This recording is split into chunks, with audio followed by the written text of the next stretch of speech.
Good morning, good afternoon, and good evening, everyone, and welcome to Organizational Culture as a Game Changer. Recruit and retain top talent now with Stacy Litteral. My name is Colin Mahan, and I'm a program manager at the NASDAQ Entrepreneurial Center. And for those of you who may not know, the NASDAQ Center is a nonprofit dedicated to enabling entrepreneurs from all over the world to realize their maximum potentials and grow. As you may have just seen in the chat, the NASDAQ Center, along with our partner Mentor Cloud, launched a free mentor matching platform for entrepreneurs called Mentor Makers. You can create your own advisory board to guide and inspire you with in-the-moment mentorship from topic experts and professionals dedicated to providing exceptional mentorship for entrepreneurs across all races, industries, and geographies. So find or become a mentor today by using the link in the chat. Mentorship matters to all entrepreneurs. Their success is dependent on it. Now, none of what we do here at the center could be possible without all the amazing support from our sponsors, including NASDAQ, Lehigh University, Bank of the West, KPMG, Wilson Sonsini, Woodruff Sawyer, and our guest today, BPM. We are humbled by their contributions. Quick housekeeping, we're going to open up for live Q&A at the end of the event, so please submit your questions in the Q&A function at the bottom of your screen throughout the presentation. We hope to get to them all. Now, during these still unique times, we're curious on how sentiment is among the entrepreneurs we work with. So before we get started, I'm going to take a poll. Let us know how you're doing today. Are you optimistic? Are you just surviving, or are you anxious or fearful? We understand that many of these sentiments are existing right now, with the world still being a little bit uncertain. So appreciate you guys taking a moment to let us know how you're doing. All right, looks like optimism's at the top of the key. I'm gonna end this poll real quick and share those results, but optimism is at the top of the key, but surviving and just a little anxiety is out there. So hopefully our presentation today will help with some of the sentiment. Now, without any further delay, please give me a warm welcome in the chat to our special guest. Stacy Litteral, she's a managing director at BPM. Stacy, welcome. Thank you, Colin. Wonderful to be here. All right. Well, as you get started with your sharing your screen, good luck and looking forward to learning more. Thanks again, Stacy. Thank you. I appreciate everyone at NASDAQ Center. This has been a wonderful experience, and I look forward to chatting with you all today. So as Colin said, we're here to talk about organizational culture as a game changer. We're going to talk about recruitment, retention, all hot topics right now, and hopefully can offer you some tips and tricks on how to manage that better for your organizations. Okay, so just going to kick off a little bit about me, about us, about BPM. Like Colin said, I'm Stacy Litteral. I'm managing director with the HR and People Services team here at BPM. We are a full service HR consulting firm. We are a part of the advisory arm within the BPM family. And we do growth stage consulting services. We love organizations that are prepared to grow. We can help with all of the areas that you see here on our little tree. Compliance is a hot topic right now, but we also do quite a bit of systems work. We do strategic performance management. We're going to talk a little bit about today. Culture enhancement, a lot we're going to talk about today. Diversity, equity, and inclusion, M&A due diligence, quite a bit of comp work. So we have 17 amazing mid to senior level HR consultants on our team that are just a joy to work with every day. Just really quickly, some fast facts about BPM. We have 50 plus partners, over 500. I think this is actually a little outdated. I think we're 700 plus employees now. We are all over the world, and we are one of the 50 largest public accounting and advisory firms in the country. So just honored and humbled to be a part of this amazing team. And something that I think is important to share, because we're going to talk about this a little bit today, is just sharing BPM's mission and core values. We are an innovative team of accountants, consultants, and there's a little bit about what we deliver to our clients: creative, proactive, timely, cost-effective services. And our BPM stands for Because People Matter, which definitely comes through in the day-to-day work at BPM. And then our core values are listed there. And it's really important as an organization to know what your core values and your mission are. And again, we're going to talk about how that connects to retention and recruitment in this environment. Our agenda for today, we're going to talk a little bit about remote work. It's like the elephant in the room that it's something that we're all having to deal with is what does this look like now? What is it going to look like moving forward? Ties into the state of the engagement of the workforce these days. I know the hot topic is recruiting tips, so we'll talk about that. And then I'll point out what, from our work with clients, what we see, the organizational culture missteps that we're seeing, and then definitely share some action items and some fixes on those missteps, and then my secret to high retention rates with my experience with our clients and in my career history. Our learning objectives that you saw when you signed up for this webinar, what I hope you'll be able to take away, some key strategies on recruitment, retention, how to keep your teams connected. Some of you may have very small teams, some of you may have larger teams. It's just important to be connected, especially in this remote, fast-paced environment. And then the benefits of a continuous feedback culture, which is, again, no matter where you are and what stage of your organization is absolutely critical.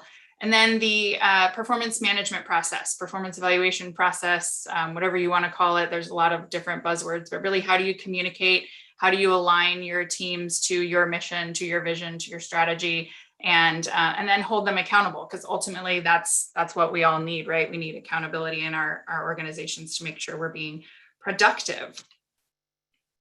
So going to start with a little bit of data here. This is a little bit outdated now as quickly as data comes through, but I found it to be relevant still. With the Pew Research Center was really talking about the state of the remote workforce and what that will look like in the future. And it still continues to be that over half, 54%, I think the statistic I heard yesterday is 53% of the workforce would like to work from home after the pandemic is over. And so that's obviously a significant number of people, a significant amount of the workforce. So definitely something that we need to consider moving forward. The other two data points I wanted to point out here were the pieces that I don't know about you all, but I know our clients and we were anxious about was having the technology and the equipment, being able to meet deadlines and projects on time, that those were concerns of both employers and employees. And that actually ended up being a pretty smooth process. There were definitely some speed bumps here and there, but overall, the sentiment was that was a very or somewhat easy process. But what was not easy was feeling motivated. So when you're at home, you're dealing with, whatever employees are dealing with, care issues, whether it's children or parents or just the fear of the unknown with the pandemic. 36% of the respondents to this survey were feeling unmotivated to do their work. And if you think of that in terms of 3 to 4 out of every 10 of the individuals that work with you are feeling unmotivated, that's a huge problem, a huge issue, and something that we really want to work through and be proactive about in order to be able to get back to business. So the takeaway from there is remote work is here to stay, and that in a remote work environment or a hybrid environment seems to be quite popular now, that employee connectedness and accountability is important, right? Employees need to feel connected, employers need some accountability, and then engagement, which is relatively low or has the lowest that it's been in a long time, is that much harder to achieve in a remote or hybrid environment. So what do we do about that, right? Like if we think about the remote workforce, are we frustrated? Are we, is this an opportunity for us? And we like to look at it as and guide our clients that there are a lot of wins available in a remote work environment. Statistically, the employees who work remotely or in a hybrid environment are more productive. They have higher job satisfaction. It is preferred by employees, and you'll see that when we talk about recruitment. And then obviously the cost savings, which is huge, is, it's not a great time to be in commercial real estate, I don't think. But if you are able to have a remote or hybrid workforce, you have some cost savings that you can by limiting your physical footprint. But you need to do remote work well and hybrid work well. And if that happens, then you can achieve all of these wins. So this is remote work not done well. Your team sitting, watching their TV, telecommuting, or being distracted by family members, or not in a not great ergonomic position, sitting on their sofa. So there are a lot of considerations, but this is just a a little funny to break up some of the slides here. So let's just envision, and then we'll move on past this hybrid remote work environment. But there is a possibility to have a remote or hybrid environment where managers can become great coaches, retention rate increases, and that you can still address challenging behavior or positive behavior is reinforced.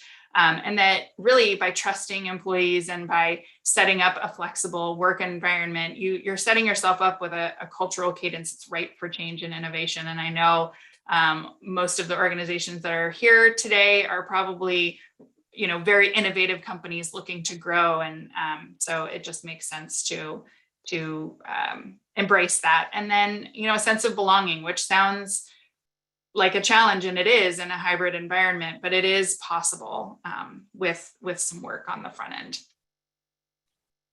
So moving on to some engagement data, the current engagement data is showing us that there has been the most significant drop in US employee engagement since the year 2000.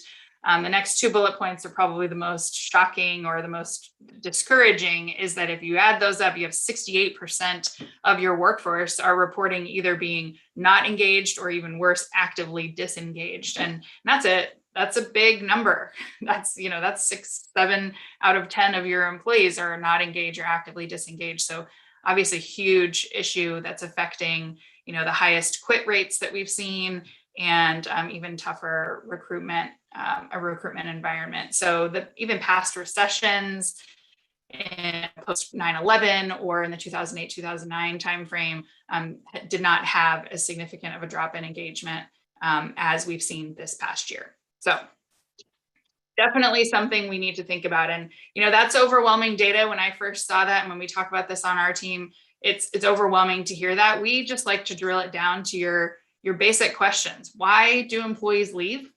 What do employees need that is causing them to leave that they're not getting? And then what do you as an employer need from employees, right? So we're just going to break it down to the basics. And I will kind of preface this with that it's different for every employee, right? It's different for every employer. But these are the trends. What I'll share with you here are the trends that we're seeing. So why do employees leave? You've probably all heard traditionally, employees don't leave jobs, they leave managers. And while I think some of that may still exist, especially in environments where you might have a difficult manager, somebody who may not have the leadership skills that are needed in order to effectively lead. But really what we're seeing is that employees are leaving due to culture. They're not connected to the culture. They perceive that there's some kind of toxic environment. There is a lack of opportunity to learn, a lack of trust, a lack of opportunity, autonomy, lack of flexibility, and then overall trust in the leadership. So not necessarily a quote unquote bad or mean leader, but just an overall trust that the leaders are, have the people in mind or have the best interest of the business in mind. So it's gotten a little bit more complicated, I think, is the sense of this slide. Also, something that's really important and great, right, that we're going through is social change, right? Like social change is here. Accessibility and reach of social media, having your employer profile on Glassdoor and LinkedIn, where employees can put their sentiments out there. That's huge. The Me Too movement, diversity, equity, inclusion initiatives and priorities. Not to mention it's a job seekers market, which has led to this talent shortage. And I already talked, kind of quoted the highest quit rate that we're seeing of people leaving their jobs to go do something else. And then that global competitive talent pool, when you have remote or hybrid employers, they're now recruiting internationally versus just, within the 20-mile radius of their physical office. So a lot of things have changed over the last few years that really affect retention and employee satisfaction with their employer. So what do employees need? It used to just be a paycheck, right? Like a paycheck and a steady job. And it's not really the case anymore. People are looking for meaningful work. They're looking for alignment to your mission. They're looking to be able to identify with your core values. They're looking for feedback and autonomy and trust and flexibility, right? We're doing a ton of recruiting for clients right now, and flexibility is key. If you're not willing to offer a hybrid or remote workforce, and totally understand that some organizations aren't able to do that, but if you are able to, that's going to go a long way for your recruitment efforts. But employees need much more of this alignment and this kind of touchy-feely connection to their employers to know that their work is meaningful. And we'll talk a little bit about the millennial workforce, which is even more so looking for feedback. They want to know how they're doing. They're the instant gratification generation that has always been told that they're doing a great job or given immediate feedback, and they expect that in their workplace. So the answer is that they want all of these. They need all of these things. And then, I definitely don't want to ignore those, the business leaders who, what do we need? We need quality work and results. We need high quality talent. We need top talent to come, to be responsible, reliable, to come to work, to show up, and to provide results and be productive for us as employers. So overall, we have to balance these interests, right? Like that's the $1 million question, is how do we balance these interests? Employers want top talent that produce results, and employees want flexibility. They want to be trusted. They want clear policies, roles, goals, and expectations. They want clear communication. They want to understand how what they do connects to the key strategic initiatives of the organization. They want to know how and when they will be compensated for achieving those goals. So as far as advice that I would give to you, and these are huge topics we could talk hours and hours about. So, trying to get this all in 40 minutes is a challenge. But from a high level, performance management needs to be something that's ongoing. The continuous feedback culture we'll talk about really is critical. Don't do it just one time a year, or even worse, never. And it's particularly in flexible or agile environments, it's just really important that your performance management process be in line with what employees are looking for. Compensation, while it's not just about money anymore, a compensation policy and a compensation process is critical. You have to commit to a policy of how often will salaries be reviewed, how are you going to benchmark those salaries, and then you need to budget for those, be aware of where you are in the market, and what you say about compensation you need to do. Because if you don't, you've just lost the trust. And things happen and things shift where maybe something happened and you're not able to do what you said you were going to do. Be honest about that, be transparent, be upfront, and do your best to make it right.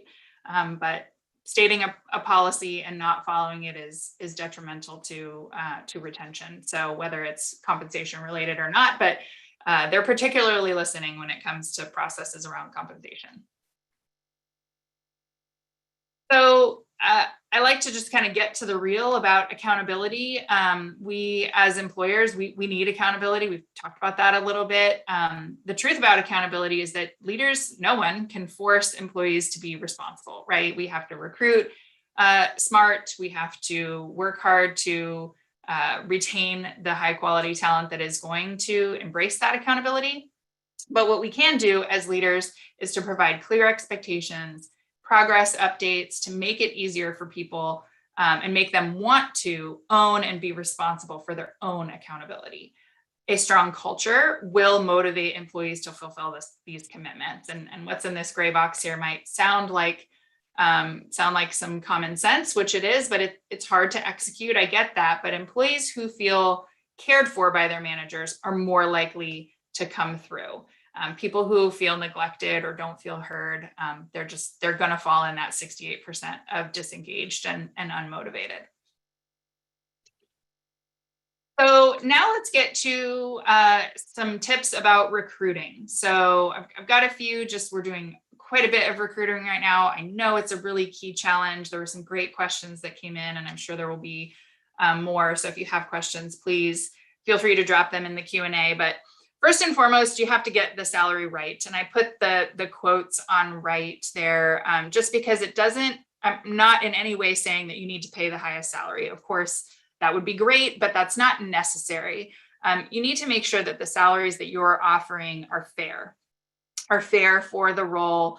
If you're way under market without offering any other additional elements to a total comp package, then you're going to have a challenge with recruiting.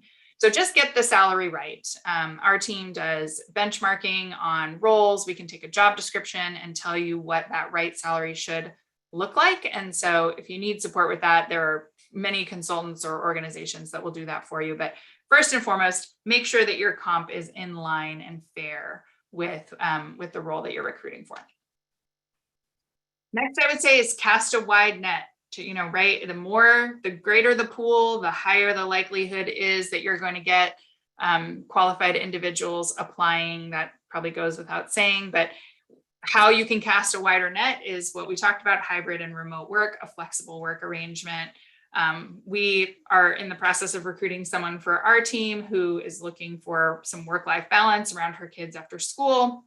And so we're working on being able to work her schedule around that. So the more flexible you can be, the wider the net that you can cast, the better.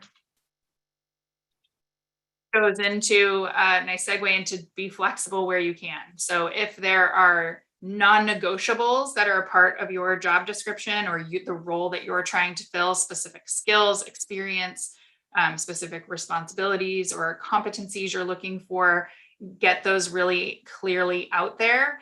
But if there are areas where you can be flexible, where if you can train them on a specific software, or if you can offer leadership training where they've got the hard skills or the technical skills, but maybe they don't have the leadership experience, and you can train them on that. Be flexible in those areas and look to check 80% of the boxes. That way, if you're trying to check 100% of the boxes that you're looking for, it's going to be a greater challenge when it comes to recruitment.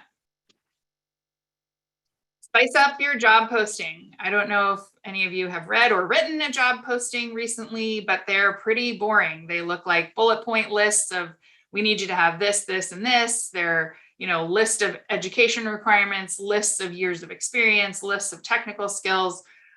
Spice it up. Make it from envision what the employee is reading, and put yourself in their shoes, and really write your posting to appeal to those that can envision themselves in the role. And I'll share an example with you here in a minute. So job postings should be about the candidate. They should not be about everything that you need, all the boxes you need checked. You definitely can weave that in, but it should be a visionary tool that could be read and looked into by a candidate that can feel themselves and envision themselves in the role. And make your why clear. All of you who are entrepreneurs or starting businesses, why you're doing what you're doing. You're very passionate about it. Share that in your posting, because that connection to your why and to what gets you out of bed every morning is what people will be drawn to. So people love passionate individuals, and they want to be a part of that. Make sure that you're clear with that in your posting. And along the same lines, share your company culture. So I kicked off with sharing BPM's mission and values, and the why of our team. And so share that in your posting, in your interviews, in your screening. Share your values. If you don't have your values identified, the quick process to do that, get them down in writing and share those, so that individuals who are looking for an organization that cares about DE&I initiatives, or that cares about serving their community and giving back to their community, or cares about a product that you're creating that makes people's lives better or easier, share that in your posting, and that will draw people in. And then there was a couple of questions that came in about specific recruitment for engineers, and there's a tool called meetup.com that has been successful in our experience with, and it's one of many examples out there. And I'm not paid by meetup.com to say this. It's just a tool that we have used that can put together job seekers and employers to just have conversations. And it's schedule a meetup. You can have the meetups be with some of your existing employees and some recruits. It can be viewed as a networking meeting. Buy some pizza, buy some beer, buy some soda, whatever. If you're doing it remotely, give them an allocation to be able to order themselves something from DoorDash and have that meetup, and you can start to warm up candidates through that process. So would definitely encourage you to check into that. So I know this is a lot of words, and I hate to do that on a PowerPoint slide, but I just wanted to share with you a sample job posting. This is actually a job posting for our team. We switched up our job postings a few months ago, and it was just a game changer for us as far as the types of candidates that we have been able to attract since then, even in this crazy environment. And so I won't read it all. You can go through it and read it, but if you do, when you read it, you can envision yourself. If you're an HR professional, you can envision yourself like, yeah, I've worked the 9 to 5. I'm sick of the commute. I would love a remote position that's flexible. I would love to work with this group of people who is, talked about here as diverse and knowledgeable and supportive of one another. And then talk a little bit about your organization. So what does BPM stand for? And talk about our flexible culture and our drive to make, to provide quality service to our clients. And then just bait them in with, are you ready to learn more? Do you want to talk more about this? And you can see there are some skills that we've put in here. You're, talking about a natural communication approach that's, respectful and inclusive, and that you're a strategic thinker and a proactive problem solver. So we've figured out what our kind of core soft skills are, competencies we're looking for, and put them in there. So it's not totally, it's not just a bunch of fluff. We're looking for some specific things. We do talk about the hours a week and some of the expectations, but we also talk about where we can be flexible. And I would say within a day of posting this, our applicant pool increased 300, 500%. We just started to see resumes roll in, and as a result have recruited several great new members to our team. So think differently about your job posting. And of course, it's something that our team can help with if you need some support in getting your job postings to be fun and engaging. There were some questions about nonprofit and volunteer recruiting, and this holds a special place in my heart. I used to run a nonprofit organization and know how hard it is to recruit in that space, because oftentimes the pay isn't going to be what you could be if you went to a private or for-profit corporate organization. So the most important thing to keep in mind in nonprofit and volunteers is that they're definitely not in it for the money. Of course, if they're volunteering, they're definitely not in it for the money. But they are service oriented and driven by your cause. So connect with your candidates, look to your network, your donor network, or your partnership network, or your client network, to find those who connect with your cause. The people who connect with your cause emotionally, utilize your services, have utilized your services, that have stories. Those are going to be your biggest cheerleaders and your highest likelihood for referral sources, or to become employees or volunteers. Once you have them, in the recruitment pool or in the volunteer pool, they really need to feel valued and appreciated. They really need to feel and hear from organizations that the work that they are doing is valuable and that it helps further your cause. There are lots of ideas out there for recognition programs. I mean, donor walls are a big one, but also those are obviously for donors, but service awards and a little plaque, sending flowers. I mean, the gift baskets we used to send our board of directors, just with a nice handwritten thank you note, was was always time well spent and brought our volunteers back. So it's a little bit of a different strategy, but still a lot of the people aspect of it is the same. Okay, so we can move into organizational culture missteps. So, and I'm not one to dwell on all of the problems. We're going to take these missteps and really talk through what I would recommend to move forward and not make these missteps, or to correct them if they've already been made. So the first is to underestimate the importance of HR. And I recognize there's a threshold at which point it makes sense to hire an HR person. But even if you're not there yet, getting some HR support, whether it's a consultant like our firm, or being a part of a network where there's some free resources, which there's a bunch of those out there. The people function is critical, and somebody who focuses on the people function and can guide that and help you set your values and help you define your culture and get your job postings and your recruitment strategies really to be people centric is really, really important. So I would say that's a big cultural misstep. The next is that a lot of us are afraid of change. I myself don't love change. I find myself feeling anxious whenever I know it's coming, but I also know that it's really important to grow and change and to adapt with the environment that we're in.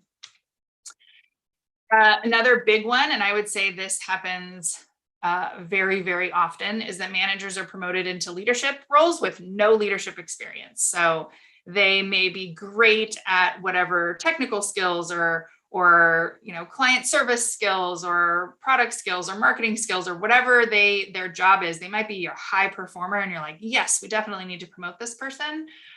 If they don't have any leadership experience and you still would like to promote them, we have to train them with some leadership skills. We have to train them about communication and about performance management and feedback and difficult conversations.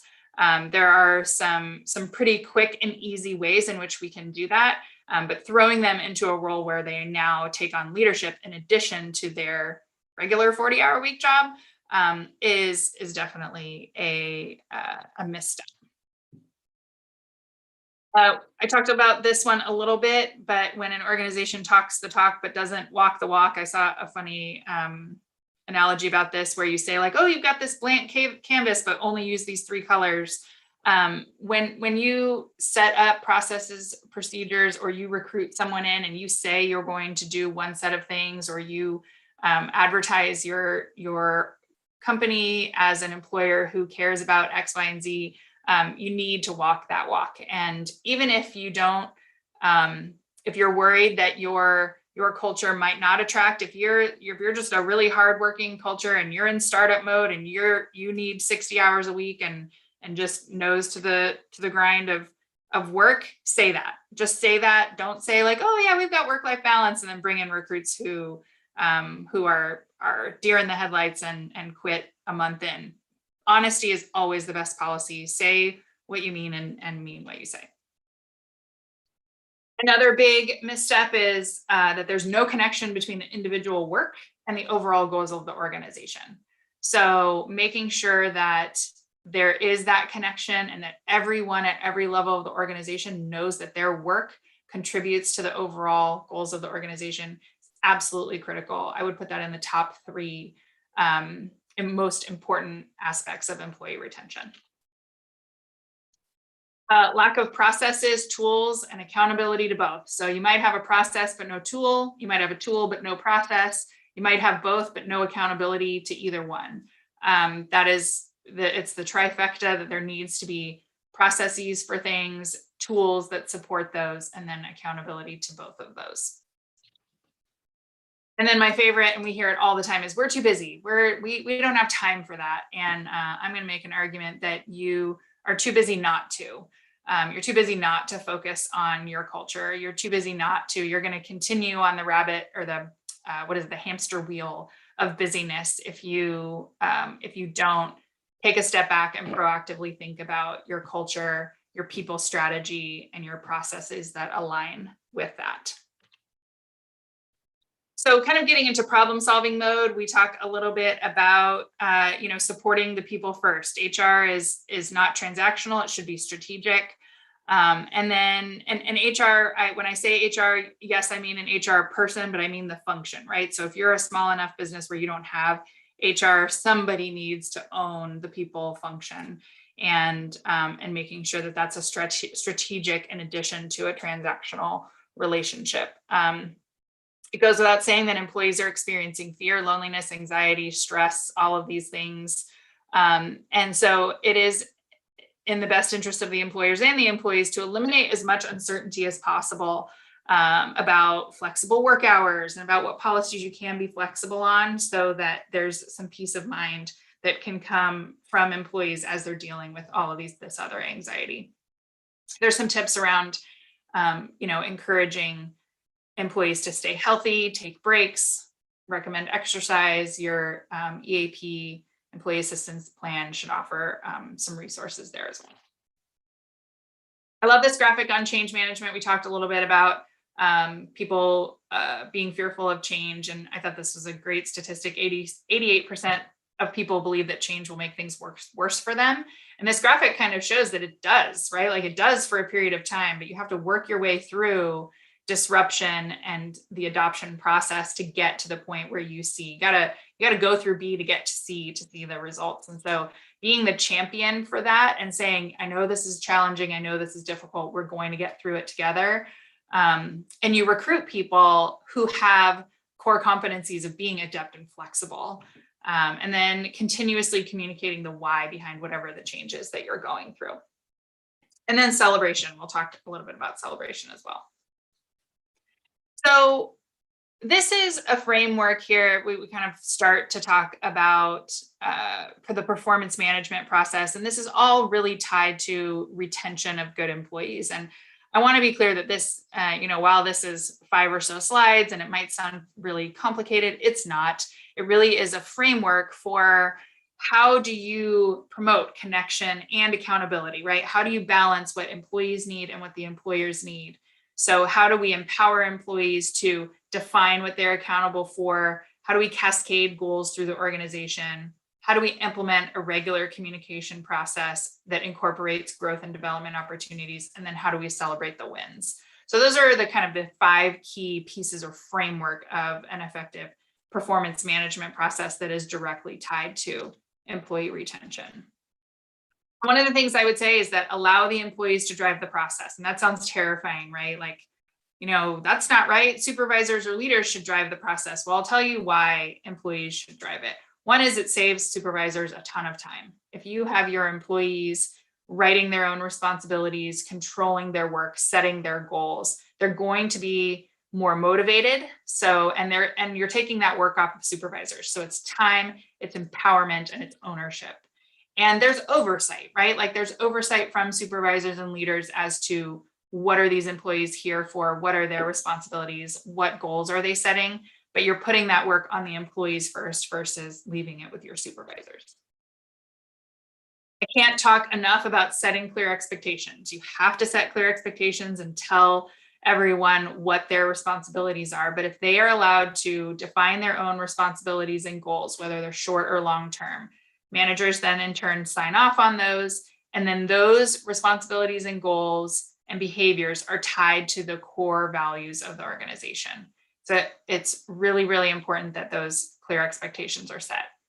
And then a critical component is that the leaders need to demonstrate accountability to make sure that when the employees define their responsibilities and their goals, that the leaders prioritize having the conversations about the status of those and where they're going and creating the path forward to greater productivity. So at the end of the day, during a performance management process, no matter how it's structured, right, employees should know some certain things and managers should know some certain things. Employees need to know what are they here for, what are the KPIs they're responsible for, how are they performing against those expectations, and their roadmap forward. So are they doing a great job? Do they need to pivot and reprioritize? Do they need some constructive feedback? How do their efforts contribute to meeting organizational initiatives? So how is the work that I'm doing support overall BPM? It's really important to me that I understand that. And then the overall organization strategy. So I'm a part of the advisory team, but I love to know and need to know what's going on in tax and what's going on in assurance and what's going on with our growth plans and how does my work contribute to that. Managers should know what are their employees thinking and feeling. It should never be a time where a manager is unsure of insignificant ways, right? Is somebody disengaged, actively disengaged, or are they overall doing okay? Do they need support?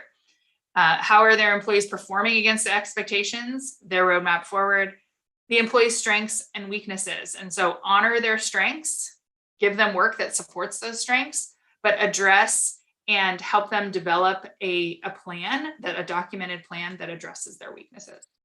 And then how to be great coaches. Coaching is a totally different environment. I could talk for hours just about coaching than just being a manager who provides feedback. Coaching is a whole different ballgame. So it's really also important that we are aligning goals throughout the organization. So organizations should be making sure that the objectives at the organizational level, right? So whether they're your 5-year strategic plan, formal initiatives, or your, hey, let's just get through the next 6 months transitional goals, whatever they are, those objectives need to be defined and communicated to your team.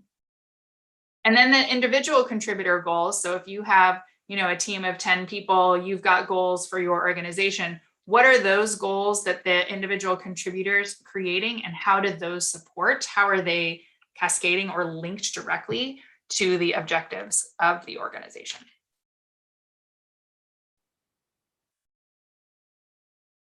So you'll hear the term continuous feedback culture. It really is just what it sounds like, which is how do you create a culture where continuous feedback is embraced and it's something that's common? And there's some real benefits to it. First, we've talked a little bit about that people need information in order to course correct. If you've ever been in a situation where you were unsure about how your supervisor or your colleagues were feeling about the work that you're doing, or if you were spending time somewhere where it was really not a priority, it's not a great feeling. So people need the information in order to be able to course correct and make sure the work they're doing is important and valuable. Feedback can come from all kinds of places, right? So a 360 feedback culture where feedback can come from customers, colleagues, pulse surveys, all kinds of different ways to get feedback, but setting up a process for that and embracing that is important. However, the most impactful feedback does come from one's direct supervisor. So we all kind of, at our core, really love to hear how our supervisors are feeling about the work that we're doing. So keeping that in mind, it's not ideal to delegate feedback to those who it really is not impactful from. So continuous feedback, the benefits of this, it increases trust, which we talked about earlier, is really what one of the key retention or lack of retention drivers is. Trust between the employee and their managers, colleagues. It definitely boosts team engagement and collaboration and allows companies to be agile in this uncertain and ever-changing environment. Don't forget the future, growth and succession planning. And I know probably everyone on this call is really in growth mode and thinking about the future. Our millennial workforce is about to be huge. I think 75 to 80% of the workforce will be the millennial Gen Z generation by 2025. So Gallup Analytics show that millennials rank the opportunity to learn and grow in a job as number 1 above all other considerations. So that's powerful. They care more about the opportunity to learn and grow on the job, more important than they do their salary or their work environment, where they work or what type of computer they get or, the recognition programs, anything like that. So it's very high on the ranks for other generations as well, but we have to find out a way and keep a way that individuals in our employment can learn and grow. And allow workers to address roadblocks that prevent their ability to deliver on goals. So if you have an employee who is not meeting their objectives, you have to engage in that conversation and find out why, and take their suggestions seriously as to how can you support them to learn and grow through those roadblocks. And celebrate, right? Like when I was working with a leadership coach a couple of years back, this was the one area I had a hard time celebrating. When we had wins, I wanted to move on and get to the next issue. I had a hard time stopping to celebrate, but it's really, really important. And as I worked through my, on the job therapy of trying to be able to celebrate more often, I saw how really important it is that praise for a job well done is really, really motivating. So you just have to stop and take a moment to celebrate wins when they happen. So the question here for you to think about is, does your organization have a vision-driven tool? So we've talked about a process, and we can, modify that and adopt that process based off of your organization's goals and your vision. But having that process is not the only thing. You need to have a tool that will help you become ultimately successful. And if you think about there are performance management tools out there, hundreds of them, right? But all of them, I shouldn't say all of them, most of them are really around this once a year formal performance management process. And that's outdated. This here, we've got an employee and a supervisor out on the ledge, ready to jump off because they just dread the performance management process. We want to flip that on its head. Success for us is this ongoing circle of creation of strategy, communication of strategy, creating a coaching and kind of continuous dialogue culture, and then executing on those processes and those goals to connect every manager to the strategy of the organization on an ongoing basis. So if you're looking for a tool, and like I said, there are tons of them out there, and at any stage, whether you're 5 employees or 500 or 5,000 employees, a tool will support and guide your process. You should be looking for things where a platform has a framework for coaching, it encourages transparency, it links and aligns work to the mission and vision and goals of the organization. It allows for regular performance conversations, and it's agile enough where you can have quick course correction. So I'm going to do a shameless plug here. We have a great tool called BPM Link. It's simple to use, it's employee driven, and it connects its sole purpose is to connect employees' work to the strategic direction of the organization and facilitate those conversations, supporting nimble conversations between employees and supervisors, encourages agility, it's continuous feedback and course correction, and it's easy to use, it's employee driven. I am not a software salesperson. I'm a business leader who has used this tool in several organizations and seen it work. And it has been an absolute game changer for me. And I was thrilled to come and join BPM to brand it and launch it, as a product of ours. And, it is something that is a really important aspect of your HR systems. And so I would encourage you to think about that. If our tool is not a great fit for you or the timing's not great, that's fine. But our tool is here and is a great resource. We've worked through this with clients and talked about what the outcomes are, and we've really seen it continue to be a really helpful resource for our clients. So I think right on time, maybe a minute or so behind, but I'm just going to close with some final thoughts. First is to prioritize the people function. So if you don't have an HR person, I would highly suggest that you get some kind of strategic partner. Could be our team. We would love to work with you, or there are a lot of resources out there, but make sure that someone in your organization is thinking about the people function.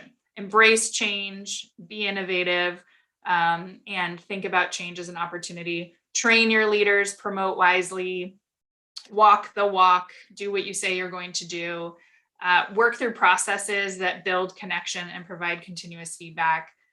Think outside of the box to compete. Aren't we all competing with Amazon these days and the big ones? Innovation's fun and interesting, and there are people out there that want to work for organizations that are fun and interesting. implement tools that support your processes so you've got the accountability behind it. And then again, you're not too busy, you're too busy not to work on this, and to keep running on the hamster wheel of challenging retention and recruitment and turnover. So with that, here's my information. I would love to hear from anyone. And I think we're going to, maybe Colin will jump in and walk us through some Q&A. Yeah, let's do it. Thank you so much, Stacy, for the great overview. And yeah, folks who are still on the call, it's time for Q&A. So drop them into the Q&A function at the bottom of your screen. And we do have some pre-submitted questions too that we can address as well. One of the first questions that came in from Rosa, thanks Rosa, is when you were discussing the labor shortage, they were saying, why can't companies find workers? Yeah, that's a good question. What we're seeing is that workers are evaluating their lives right now. They're trying to decide, where do I want to be? What do I want to be doing? So they're out there. They are just looking for the right opportunity. And so that's where all of this work around, creative job postings and connecting, sharing your why. I don't know if anybody's watched, I'm sure a lot of folks have watched the Simon Sinek Start With Why video, right? It's the golden circle. That really is the evaluation that job seekers are doing right now is, what am I doing with my life? There's nothing like a pandemic to make us all think about what should we be doing. And I think that process is happening with job seekers. So they're out there, they're just looking for the right opportunity, and they're not just going to blanket apply for jobs anymore like they used to. You hear that? Another question that came in, what do most first-time founders get wrong with organizational culture?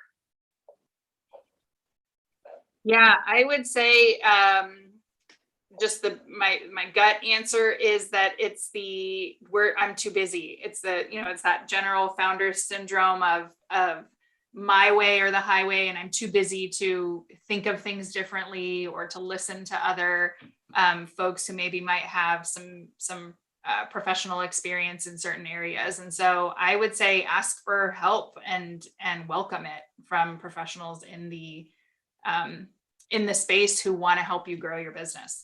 It's not your baby anymore. Now it's all of our baby. There you go. I love that. And there were a couple questions around, and you touched base on this a little bit during your presentation, but how does an early stage company compete with the behemoths out there in the market for engineers, for talent? Any advice there? Yeah, that's a good question. It's a tough one, right? Like there's this brand name recognition that you don't get, but I do think that there's a significant amount of the workforce that is willing to take a risk on a smaller non-brand name if the other aspects of what they are personally looking for aligns. So that's where the sharing of your values and where is your organization going, right? Getting back to that millennials wanting growth and development opportunities. If you say like, hey, this is our plan, this is where we're going, and you can be employee 5, 6, 10 of this huge opportunity, appeal to that. And there are a lot of people out there that are looking for that. And also if it offers the personal things, the work-life balance, the reasonable salary, all of that, you've got a good shot. Great. And another question around similar to what you're talking about the vision, what's the best way to encourage forward motion? And I think what they mean by that is to put the foot on the gas. Yeah, I would say it's always good to keep your foot on the gas and be moving forward. But at the same time, when you have 5 employees, 10 employees, or you're in early stage, this is the time to set up processes that will help you scale.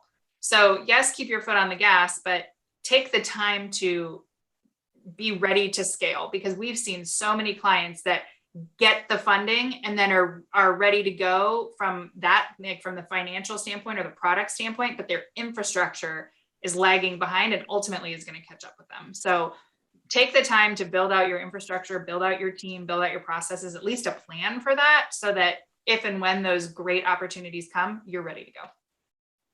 Great advice. And yeah, I heard recently from a serial founder that the difference between a business and a startup is process. Yeah, that's exactly right. I love that. So when it comes to retention, how do you combine the interests of employees and the interests of the company? Yeah, I think I spoke to that a little bit. The needs of employees, I get it from a business leader standpoint. It's frustrating where it's like, oh, all these employees need all these things, right? They need beanbags and free lunch and flexibility and free childcare and all these things. When I just need you to come to work and be responsible and do what I need you to do.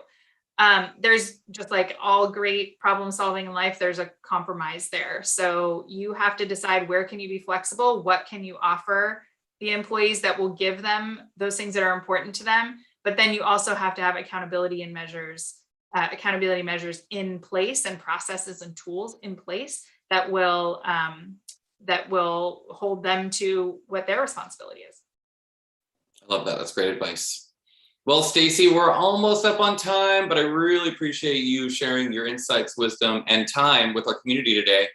On behalf of everyone on our team, and I'm sure the people in attendance, thank you so much for sharing insights and, of course, your expertise with us all. So for those of you still on, we hope you can join all of our upcoming events. So take a look up for those on our follow-up. And again, thank you so much, Stacy, and everyone for joining us. And we look forward to seeing you all online soon.